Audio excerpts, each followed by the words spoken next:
Allahumma sholli ala sayyidina Muhammad wa ala ali sayyidina Muhammad. Hari ini instruksi saya beberapa waktu yang lalu ke Kepala BKPSDM dan juga Kepala Dinas Perhubungan melaksanakan pendidikan dan pelatihan teknis dalam rangka meningkatkan kompetensi para ASN di Dinas Perhubungan Kota Palembang.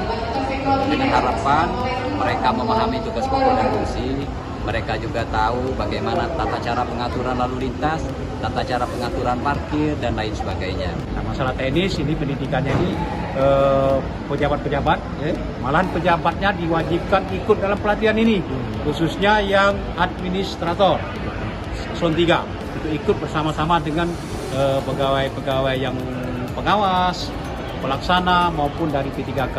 Nah, tekniknya nanti itulah tadi kami bekerjasama dengan pihak Kesdam, TNI, dan juga bekerjasama dengan pihak Poltabes ya, dan juga dengan Jasara Harja.